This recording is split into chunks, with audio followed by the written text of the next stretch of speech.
along this evening, and I know you've already been waiting a very long time in the rain. So without further ado, could I please welcome Dan Weiss, David Benioff, John Bradley, and Kit Harington.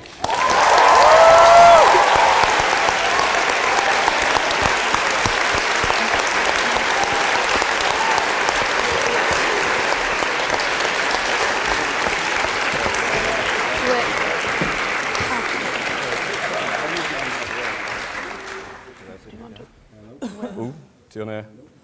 the next one? Sorry. Yeah. Hello, is this on? Are we good? Am I good? Okay, so the format is just going to be, I'm going to ask the first question, then there's going to be an informal Q&A, and then we're going to open it up to the audience. So my first question is about sex. Now, right? So obviously, Game of Thrones, there's a huge amount of sex in the show.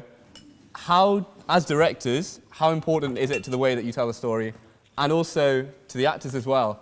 How do you guys prepare for a sex? What's going through your head, basically? Kit? Thanks.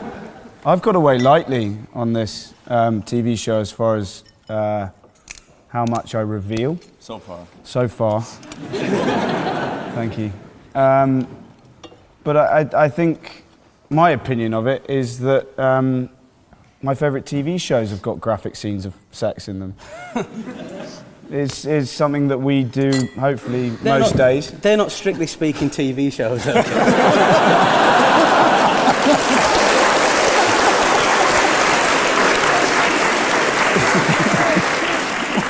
Well, drink. Yeah. Drink. It's on a television. Yeah. I don't know, I love it about our show. I think it's one of the things that makes it unique. Was that your butt on TV, or is... No, it wasn't my butt on TV. The one time I had to get naked, I couldn't because I had a broken ankle, so I dodged that bullet. It was a ridiculous length to go to.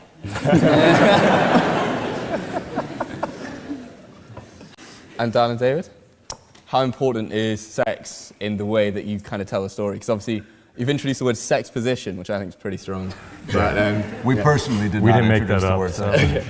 Well, when we first pitched the show to HBO, you know, that was part of the pitch, was that this is a show, it's a fantasy show, but it's not Lord of the Rings. Lord of the Rings is wonderful, and this show would not exist without Tolkien's books or Peter Jackson's movies, but I don't think any of the hobbits ever got a boner, you know. And when we were explaining our vision of the show, it's set in a fantasy world, but these are supposed to be humans, you know, and they're supposed to be real people who are obsessed with the things that real people are obsessed with, including sex. So we always said from the beginning, this is very much it will have a graphic nature, both in terms of the sex and the violence and everything else. Cool. And in terms of piracy, so Game of Thrones, I guess, is the most pirated show on Earth at the minute. How does that make you feel? Winning.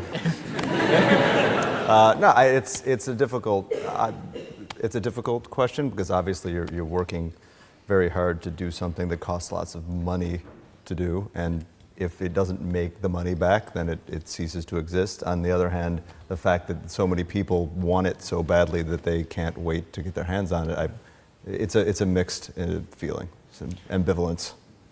We just shot in Spain, and apparently the show is more popular in Spain than anywhere else in the world, and I think that's directly because of piracy. I mean, when we first went there to scout, this was after first season, and yeah, Cooper was there, and we were meeting all these people who'd watched the show, but it hadn't actually aired there, and so of course they were all watching it illegally on the internet. And the show became more and more popular, and now people are watching it legally, and people are buying the DVDs. So I think eventually HBO gets their money, but the main thing is the show has become a phenomenon there, which is incredible for us and incredibly gratifying. And you know, if it got there by unorthodox means, I'm just glad that people are watching it. That sounded very pro-piracy. It did. When you first got involved with the show, did you have any idea that it's going to become so big? And when it did, how was that? Did it sort of, were you taken aback a bit? Were you surprised? How did it affect you? Well, I'd never come across the books. I'd never come across the books or the characters before, so I didn't really know what the kind of template was for the show. The only thing that I had any prejudice about at all going into it was the fact that it was an HBO thing. And I tended to associate HBO with the best TV, the best kind of global event TV around in the last 10, 15 years. So I knew that it was going to be a kind of big deal. I knew that they'd never really done a fantasy before, so I knew it was a huge gamble for them, trying to unite the seemingly very disparate groups of people, being fantasy fans and your dyed-in-the-wool HBO audience. I know that to try and knit those two together would be a real feat if they could pull it off. But I knew that once we got our audience, once we'd managed to dispel some of the prejudice about fantasy, I think that there was enough human interest in it that we should be onto a winner if these guys keep on track and you know they've proven to do that. I had a great point then. It'll come back up later. Yeah, I mean, I joined slightly earlier than John in the pilot. I read it again, like John. I knew it was HBO, and some of my favourite TV shows, including The Wire and The Sopranos, were HBO. So I knew, and at that point, I'd just come out of drama school. I'd done one play. This is my first venture into TV or film, and I thought, I don't think I looked at it as in, is it going to be big? Is it going to be a success? It was an HBO pilot. It was only when the first series came out and it got good reviews and it had a good viewership that I started to realise that a show does need viewers to keep existing.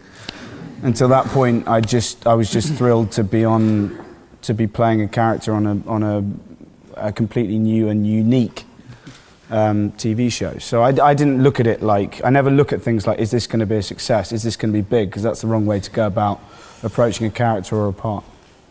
I've remembered it. People say launching a new TV show is a challenge, and people say the fact that we already had a core viewership in place already from people who've read the books, they were always going to watch the show no matter what, really. So people say, is that a blessing or a curse? And I think it's a mixture of both, really. A blessing so much as you have an audience there, and a curse in so much as you've got a people who you can piss off. I mean, but if people watch a new show and don't like it, they go, don't really like that. But if people watch a new show that they know the character already and find out that show has gone against that grain and the sacrilege of messing about with those characters, that can really infuriate people more. So I think the fans of the book seem happy, though. By and large. Yeah.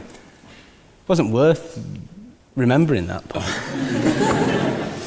This is a little bit off subject, but I remember when we cast both these guys, and it's so long, I mean, 6 years ago, 7 years? 6 years. 6 years ago, and the first time John came into the room, we thought we'd already cast the part of Samwell. We had a really wonderful young actor who had come in earlier, auditioned with us, and that guy's great. And I think we'd already made an appointment with John, so kind of out of politeness, we kept it.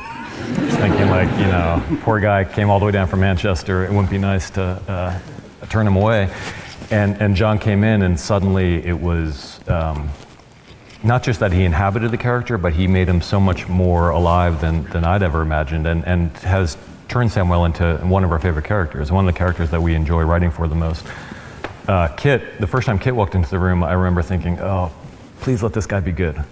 Because I just had like an image in my mind. With most of the characters I don't, but with Jon Snow I had an image in my mind of what he should, not only what he should look like, but more what he should kind of feel like, a certain brooding intensity and a kind of haunted thing. So he comes in. Do it. Do Blue Steel. Blue Steel. Brood Steel. that was something else. So he came in and he nailed it. I mean, he was incredible. And you know, it's these two guys, just thinking back to that day in Nina Gold's office with both of you 6 years ago, and you're both barely out of drama school, I think, right? I'm still there. And to think that we, you know, are now 6 years later here at the Oxford Union speaking, I mean, it's completely defies all expectations. Never would have fathomed this happening. It's funny because your question, Mike, made me think back to, we'd shot a pilot. The pilot was almost entirely reshot because we learned it was it was a very difficult sort of a hybrid between film and television, and there were a lot of things that, frankly, we didn't do right the first time out, and so we ended up reshooting a lot of the pilot, and I just remember the footage of Kit from the pilot, that some of which was very good that we would have liked to have used, but then we looked at it next to some of the newer footage we shot, and he looked 12 years old. Because he didn't have this going on. He was clean shaven, and he looked 12 years old when we shot the pilot, and now he looks every bit of 23, 24 years old. That's the funny thing about the show, though, isn't it? I'm meant to be about 12 years old. Yeah. So it was right. That's what we were going for. We're just saying you were at your best right out of the gate. It's just been. Thank you. No, it goes back to your initial question about did we know it was going to be anything that anyone would watch. We didn't even know it was going to be something that got a first season. I mean, we were really at a place where for 3 or 4 months after we'd shot the initial pilot, we didn't know whether it seemed 50-50 whether or not HBO would actually pick up the show. So the answer is this is completely, still feels alien to me that we're sitting here talking to you. And I've heard rumors about this, but how exactly did you convince George R.R. Martin to let you film the show? I mean, I've heard various different versions, so. Well, we bought him a big steak. Yeah. He put steak with butter. Steak with butter. There was butter on the steak. Yeah, and then we talked for about 4 hours. You know, we were just talking about this before, and I think, you know, we didn't have any experience producing a television show or a movie or an internet special or anything. We'd never done anything, really. I mean, we'd written. We were both writers, but we'd never produced anything. So I think it certainly wasn't our experience that convinced George. It was just, you know, he knew we loved the books. He saw that we were passionate about it. And then at the end of this 4-hour interview, he said, and he might have had a little bit of butter in his beard, he said, "Who is Jon Snow's mother?" And I remember staring at George, who's not the most intimidating person normally, and just being so terrified at that moment, because I wanted this more than anything I've ever worked on, you know, career-wise. This, to me, when we started reading these books, I just remember, you know, those early emails and phone calls and saying, if we only get the chance, this could be something really special. Such a weird thing, because it's usually you're up for lots of jobs, and there are things you get, there are things you don't, things happen, things don't, and this was one. I think we knew that if it wasn't something that existed out there, like it was a kind of thing, a piece of material, there was one of them, and there was one place where it could happen, and one person, George, who was sort of the gatekeeper of it, and either he would say yes or he would say no, and if he said no, the opportunity to try this 1 in a million, you know, your hand at this 1 in a million piece of work was going to disappear. So I looked at him and he looked at me, and we had been talking about this beforehand, and I said, and I gave my answer, which I'm not going to tell you because it's a big spoiler. And George was completely expressionless for about 9 seconds, which were the longest 9 seconds of my life, and then he smiled and finished the steak, and we were in. I mean, it was the right answer, and that was it. That's amazing. Would you mind if we take some questions from the floor, from the audience? If you'd like to ask a question, please put your hand up. We will have a mic. So the young lady at the front, just please wait until you get the mic and speak loudly and clearly into it. Dan and David, you've done such a fabulous job adapting characters who aren't POV characters in the books. I'm curious who your favorite of those type of characters has been to expand on. What? Pardon? Yeah, you are a POV character. No, he's not a POV character, right? I am. Eventually. You are? In which book?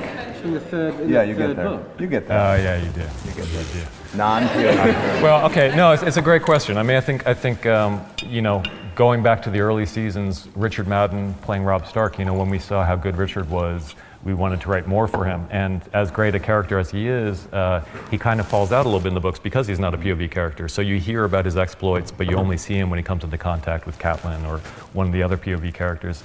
And Richard was so good, I just remember watching with Dan those episodes from season 1 and thinking, we need more of him in season 2. We can't just be away from him for that long. So I guess Robb Stark. Who else is a non-POV character that we've really... probably a lot. Littlefinger. Yeah, it's funny because I don't know.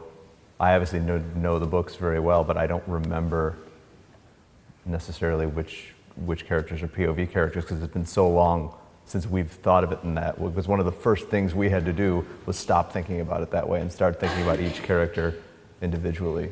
And so it's been a while since I've actually thought about the books in that way. Next question. The young lady with the great heart. Hi, my name's Kate. Obviously, you've had to learn a lot of kind of things like sword fighting, horse riding, surviving in like the wilds of Iceland, etc.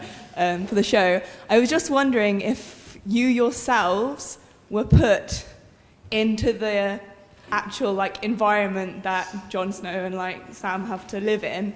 Do you think you would survive, or like how long? I don't think Sam would survive. No. John, in your estimation, how long would Kit survive in a Jon Snow-like environment? In a Jon Snow-like environment?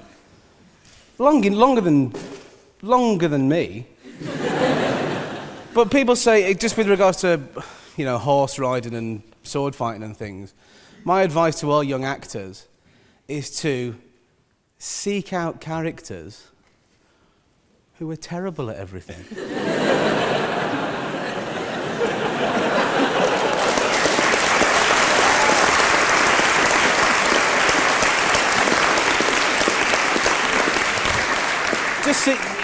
Just go for them. If a character can't sword fight, can't horse ride, can't do anything, really go for it, because you'll have a lot of free afternoons while people like him are in a quarry somewhere throwing a sword about.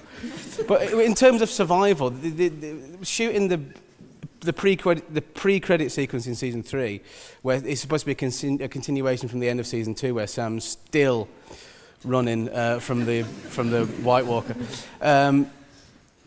I had to run from about the end of the stairs to about those stairs over there. And in deep snow, in fairness to me, with a fairly heavy costume on. And I got to the end of there every single time when I was exhausted. And I said, just out of interest, how long do you reckon Sam would have been running for? And they said, we've worked out about 12 hours. And it's a terrible moment where you realise that Samwell Tarly is fitter than you are.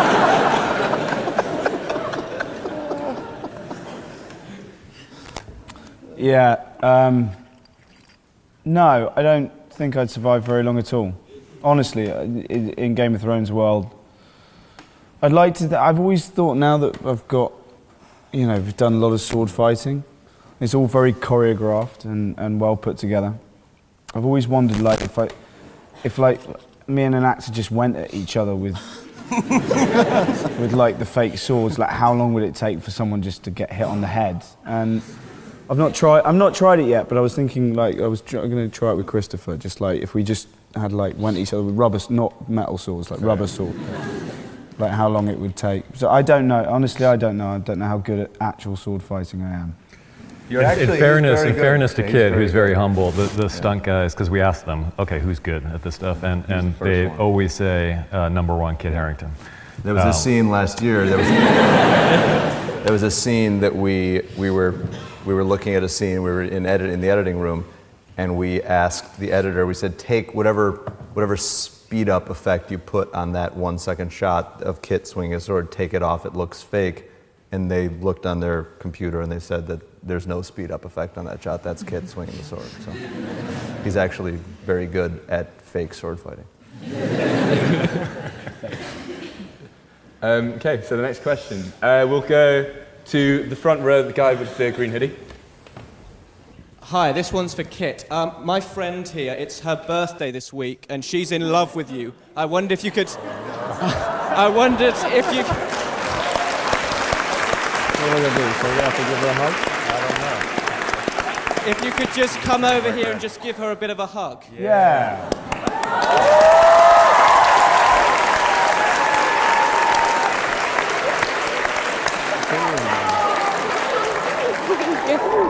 Happy birthday.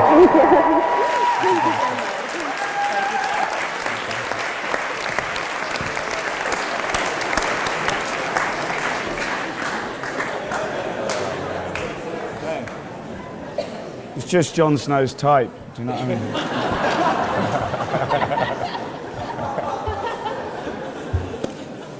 mean? Okay, so next question. No more hug requests, please. So we'll go just across on the front row. No, sorry, ahead of me. Yeah. I have a question for like all of you. If you could be any character, I mean, including yourselves, which one would you be in real life? Like, if you had to be in Game of Thrones, which one would you choose to be?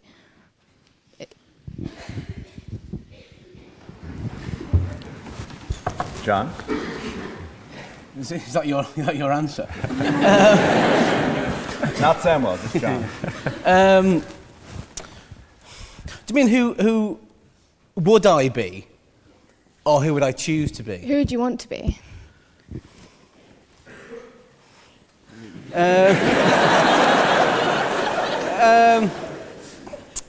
I've always had a real soft spot for Lord Varys. Oh, shut up, Oxford Union. A soft spot for you. Just because I think he's a fascinating character, somebody who can. He's almost like kind of Agent Orange or something. He's something that can permeate things without really being seen and influence things. He's very Teflon. He can influence decisions and influence very powerful people without ever really being notably apparently doing so. And I think that kind of power, that kind of very subtle and subversive power, is very attractive. I'd like to be a warg. I'd like to put myself into a wolf.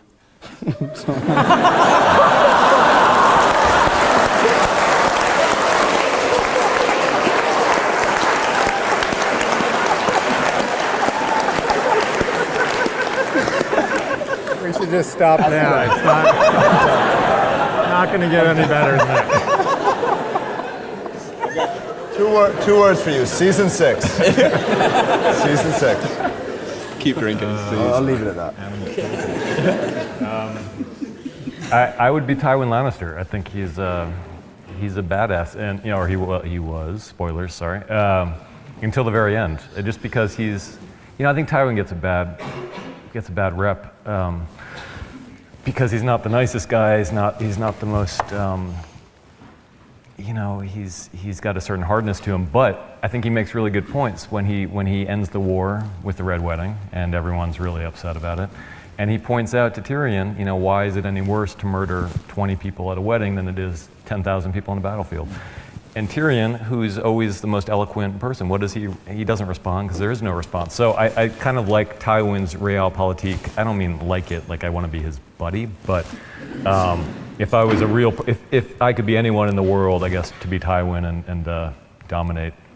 I'm just trying to think of all of our characters, who's the happiest? And I feel like the answer was well, there was Mord, the jailer from episode 106. And I think Oberyn Martell was probably the happiest right up until the moment that his head got crushed like a watermelon.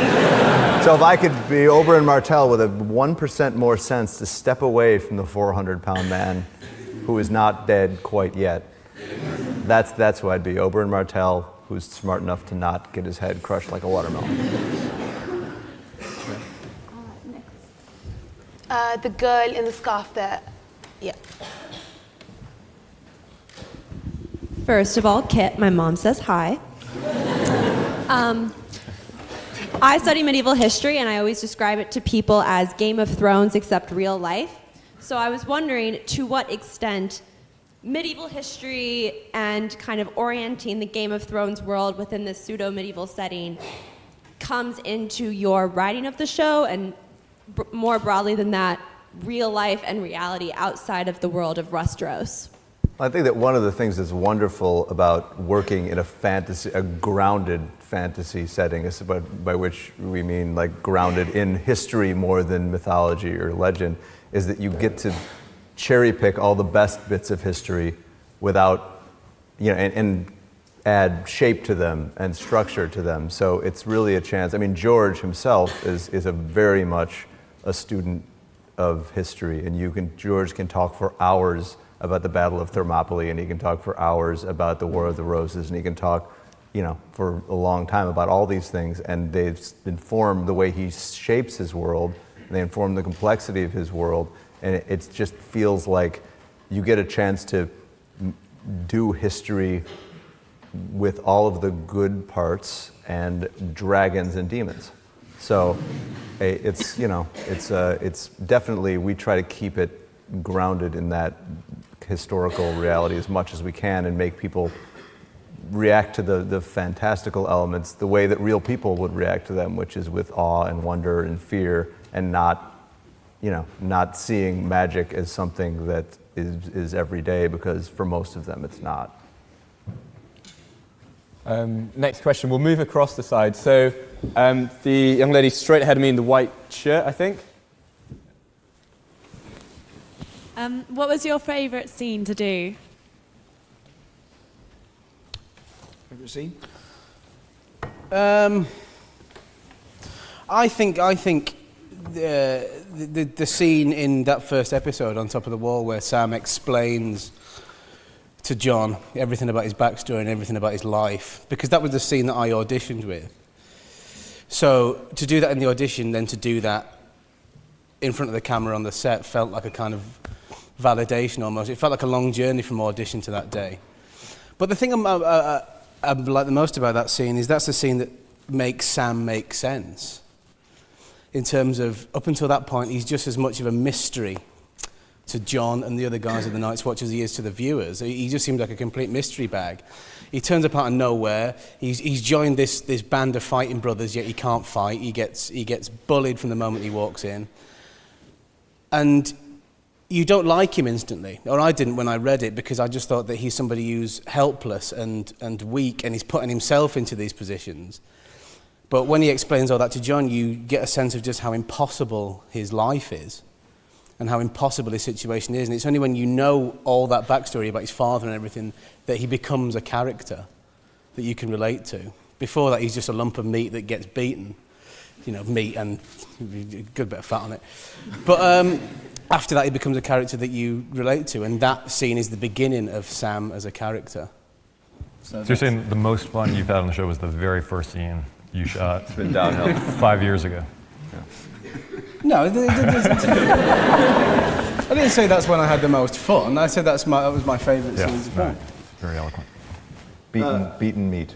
Yeah. Mine was the end of season 2. A lot of my favourites were in season 2. The first scene where John meets Egret. Sorry, and look, my favourite scenes are this season, but I can't tell them about it. The first time John meets Egret at the top of by that glacier, that was one of my favourites, and also the fight with Corin Halfhand at the end of season 2 was. I always like the fight scenes. I'm a real sucker for a fight.